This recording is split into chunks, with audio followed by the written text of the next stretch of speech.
You know, everything is exactly the way I pictured it.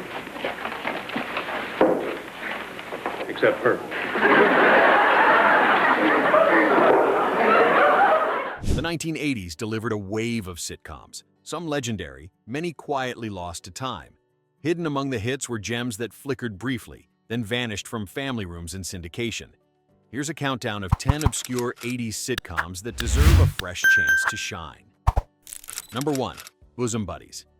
Let's go back to the dawn of the 80s when Tom Hanks and Peter Scolari suited up, literally, in dresses for bosom buddies.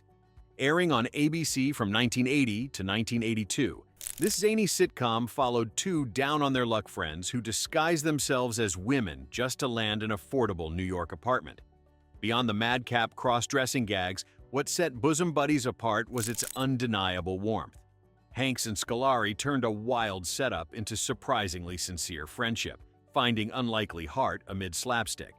Despite devoted fans, constant time-slot changes kept audiences guessing and ultimately led to its swift cancellation after just 2 seasons.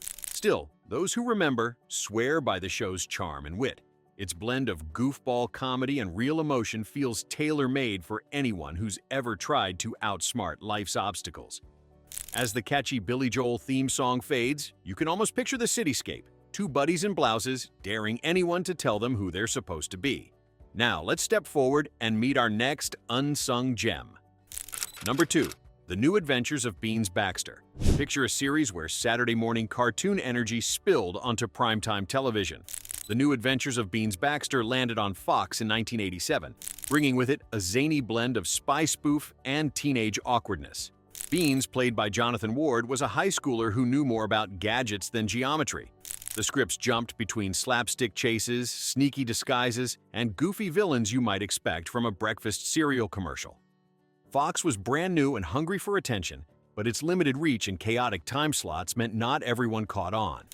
It only lasted one wild season, yet Beans Baxter's playful mix of family sitcom and James Bond parody left a sticky fingerprint on the memories of kids lucky enough to find it.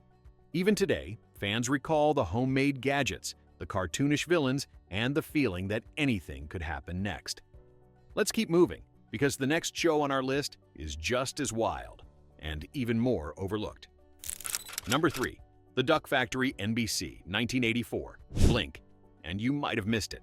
Jim Carrey's first starring role came not in a blockbuster movie, but within the quirky halls of the Duck Factory. Set in a cartoon animation studio, this NBC sitcom in 1984 gave audiences a peek at the chaos behind Saturday morning cartoons. Carrey played Skip Tarkenton, a nervous rookie animator with rubbery expressions and that unmistakable blast of raw, physical energy, already charting a path toward his future as one of comedy's biggest names. But off-screen, the creative vision was tangled.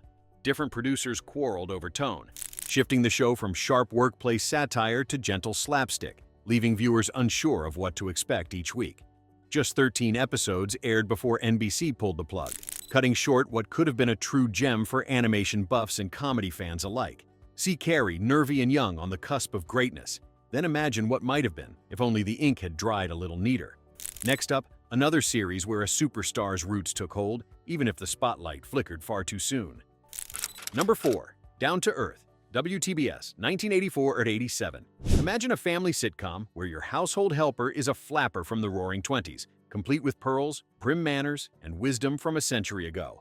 That was Down to Earth, airing on the up-and-coming WTBS from 1984 to 1987. Ethel McDugan, a bubbly angel sent back to the living world, arrives at the Preston household to guide them, sparking countless comic clashes between vintage values and modern mishaps. The show leaned on warm-hearted humor and standout performances, most notably by Carol Mansell as Ethel. While Down to Earth never achieved the mega fame of network giants, it quietly won hearts as one of early cable's brave sitcom pioneers. With its quirky supernatural twist and genuine sense of kindness, it offered a gentle alternative to louder, flashier fare. For viewers who tuned in, it was a sweet reminder that old-fashioned charm, mixed with a little magic, never really goes out of style. As the world sped up, Down to Earth made taking a breath and seeing life through different eyes feel entirely possible. Number 5.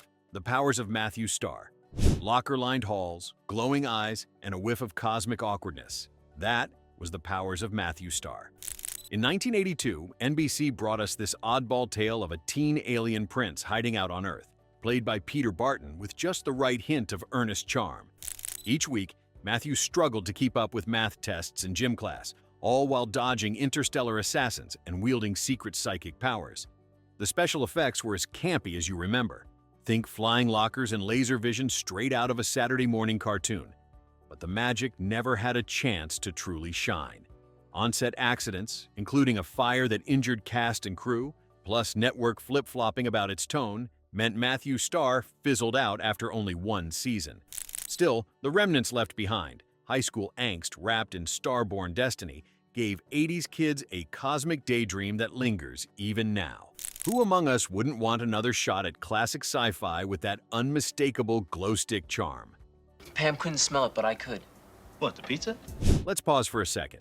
Which forgotten 80s sci-fi sitcoms or wild TV mishaps do you still remember most? Drop your favorite campy scenes or underdog shows. Maybe you'll inspire the next comeback. Number 6. Best of the West, ABC 1981 and 82. The clang of spurs and the twang of comedic timing, Best of the West brought a slapstick shine to Western send-ups that still spark smiles for those who remember. Premiering on ABC in 1981, this series saddled up fresh after the Civil War, with Joel Higgins playing the hapless hero and Leonard Frey delivering zingers as the sly nemesis. It was a broad, lovingly goofy parody of old westerns, where saloon brawls collided with punchlines and dusty outlaws traded quips. But Best of the West quickly ran into trouble. Constantly shuffled across different time slots, its audience, never huge, could never quite follow. As television trends steered away from Western parodies and toward glossier fare, ABC cut the trail short after one season. Still, fans recall its sharp writing and the chemistry between its cast, wondering what might have galloped on if it had just found more stable ground.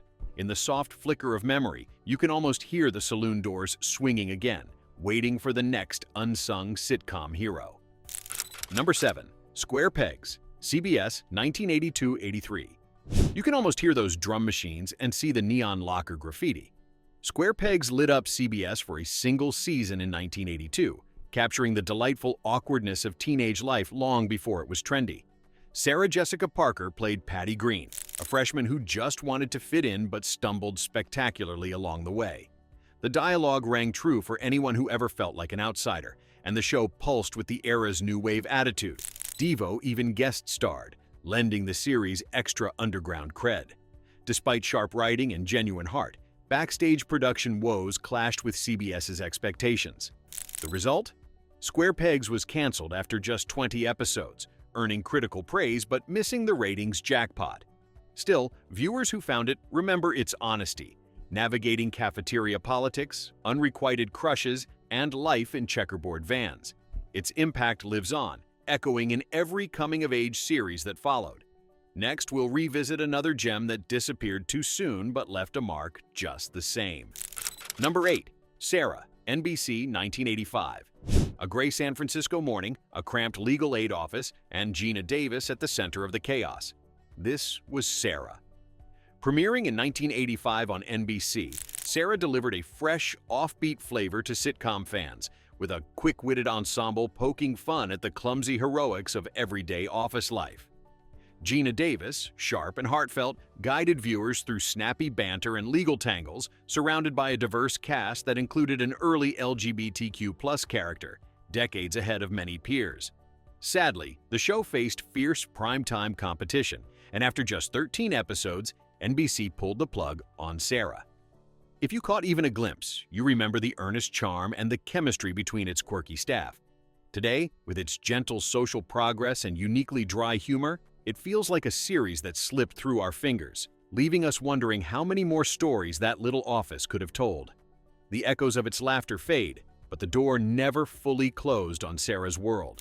Number 9. It's Your Move. Crisp dialogue, witty schemes, and an electric young Jason Bateman. It's Your Move packed a mischievous punch in the mid-80s. Airing on NBC in 1984, this sitcom followed clever Matthew Burton, a teenage mastermind always outsmarting the adults. Bateman, barely 16 at the time, flashed the same sly charisma that would later anchor Arrested Development. The show came from the team behind The Facts of Life, layering sharp observations about growing up with just the right amount of heart. Yet, its promise flickered out after only one season. The culprit? A tough Wednesday night slot up against Dynasty, a ratings juggernaut at its peak. Despite the setback, loyal fans still remember Matthew's chessboard mind and the cat-and-mouse games with his mom's new boyfriend. For those who caught its 13-episode run, It's Your Move remains a lost gem, one that made you wish you were clever enough to pull off Bateman's schemes. Looking back, you can almost hear the laugh track and feel the untapped energy in every scene, hinting at what might have been. Number 10. Jennifer Slept Here, NBC, 1983-84. Picture this, a glamorous ghost with old Hollywood charm floating through a typical Los Angeles household.